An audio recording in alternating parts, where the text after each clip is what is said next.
چې مفکر اسلام مولانا مفتی محمود رحمه الله هغه ویل موږ د پاکستان ګناه کې شریک نه دا غلط فهمي ده غلط بیاني ده هغه خلک چې دا خبره کوي هغې له شرم پکار دی مفتی محمود رحمه الله په خپل ویل وایي زه چې دا اورم ماته شرم راځي دا څوک چې دا وینا کوي دې له شرم نه ورځي دې کې څه حیا نشته دا په دوه موقعو باندې مفتی صاحب دا خبره کړې وه په دوه موقعو باندې مفتی صاحب دا خبره کړې وه خو داسې نه وه د هغې حقیقت دا و د مسلم لیګ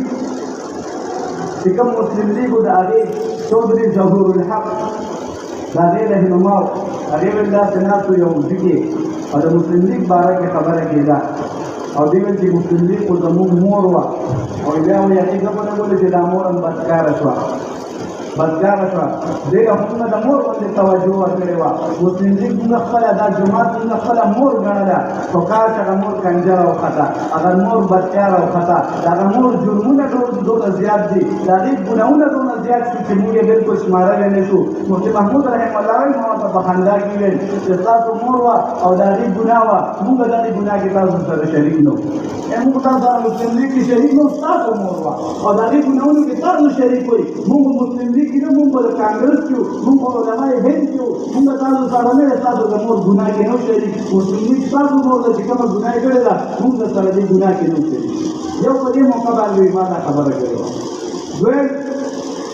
چې کله پاکستان او بنګال خپلو کې جنېدو شیخ مجیب الرحمان مشرقي پاکستان کې هړتال وکړو او ټول مشرقي پاکستان یې بند کړو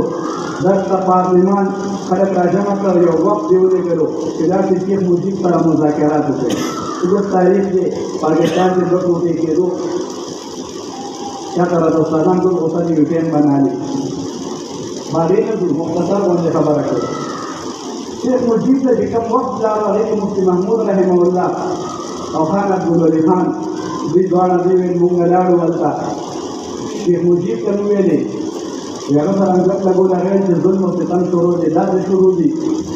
مفتي محمود صاحب ویل ولي خان ورته ویل چې ګوره زه کانګرسي یم چې کله پاکستان جوړېدو مونږ راته چې پاکستان مه جوړوئ تاسو مسلم لیګ والا ویل چې جوړوئ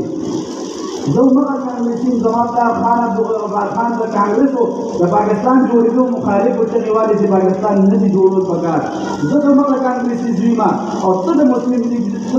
لیګ او ته د کانګرس یم هغه ټایم تاسو چغې والې پاکستان جوړو مونږ ویل نه جوړو نن زه راغلی تا ته جوړې نیسمه درته وایم چې پاکستان جوړ شوی پاکستان مه تقسیموه هغه ټایم درته مه جوړوه تاسو زموږ ونه منله نن بیا درته وایو چې مې ماتوئ تاسو بیا هم زمونږ نه منئ مفتي محمود صاحب ورته مفتي محمود صاحب هغې ویل هلته نه چې کله رالو هغه سره مې دا خبرې وکړې وایي بیا د پاکستان وزیر اعظم ذوالفقار علي بټو مرحوم وایي هغې اسمبلۍ کې دا خبره وکړه هغه